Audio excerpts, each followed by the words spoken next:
I hope things continue to get better. And surely making reading more affordable is not going to make authors less money. Making reading more affordable is going to make authors more money. So our sand is running through the hourglass with you, so we're going to move on. So competition. So I have always heard, I think from you, but from many others, focus. It's so hard to be good at one thing. Just do one thing. I believe Apple preaches this, and do it great. Let me remind you of some of the things you're doing. There's your completely massive and globally dominant commerce business, first party and third party. There is AWS, Amazon Web Services, which came out of nowhere and is now massive. You're in the hardware business, including Echo and Kindle and the phone, grocery delivery, payments, TV shows. You're now making TV shows. Advertising. Jeff, how can you possibly do all of that? Exhausting me. How can you possibly do all of that and do it okay? Even okay, let alone good. So I think one way to think about this is, what are you really focusing on? So I'm focusing on those things that I think make Amazon unusual. Genuine customer obsession. So like every single thing you just mentioned, when our senior executives sit down and review those programs, they're looking for customer obsession. How is it? Second one that we're focused on is invention. We don't like to do Me Too offerings. We'll be inspired by something we see in the world. We're not hermetically sealed, but we want to put our own twist on it. We want to try to do something better for customers that's pioneering. So where is the invention? Why is this going to be better for customers than whatever is serving that need in the world today? And then a willingness to think long term. So I'm very focused on those things, and also the operational excellence, reducing defects at their root. Those are the things, that's the culture of Amazon, it's the habits that we have. Those are the things I'm focused on.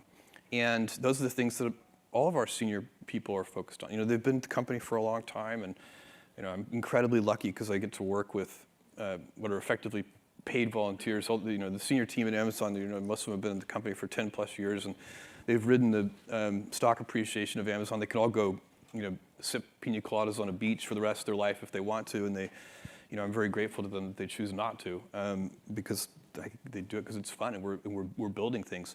We have so many talented people, and the common thread in all of those things is our approach.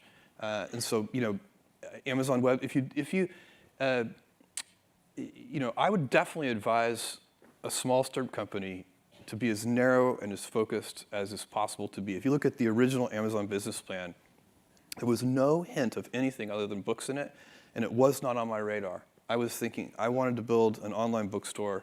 That was it. And it worked way better than I thought it would, and we launched music, and that worked better than I thought it would, and we launched videos. I think it's so long ago I can really remember. I think it was actually VHS tapes. Is that possible?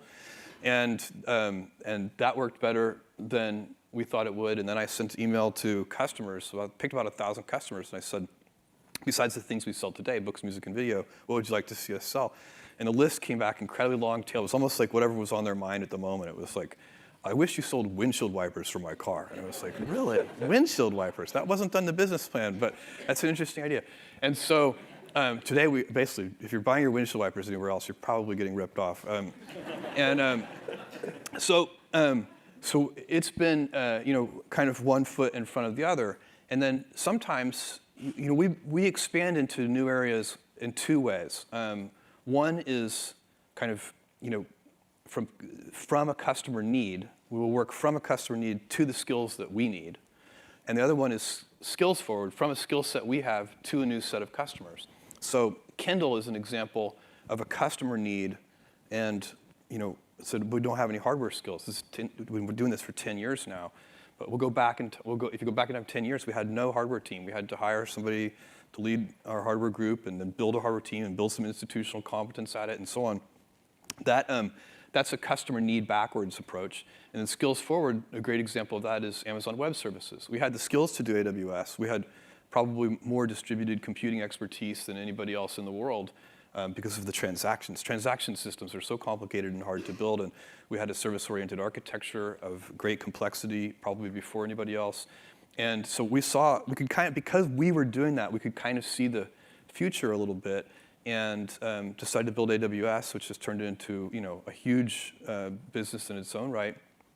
And that is, if you were always, business is very situational. And so rules of thumb are good, but they have to be applied to the right situation. So sometimes the old maxim that you should stick to the knitting is correct, but sometimes the adage that you should stick to the knitting is wrong. And a senior leader's job is to figure out in which situation are you. Drones. You had this amazing commercial on 60 Minutes last year at this time about this fantastic future when drones are going to fly out and bring me my package and it's going to be right there. And immediately, everybody in the country and probably around the world was saying, great, when? Yeah. When? Well, that's a difficult question to answer. Technology is not going to be the long pole. The long pole is going to be regulatory. And in fact, I just went and met with the Prime Air team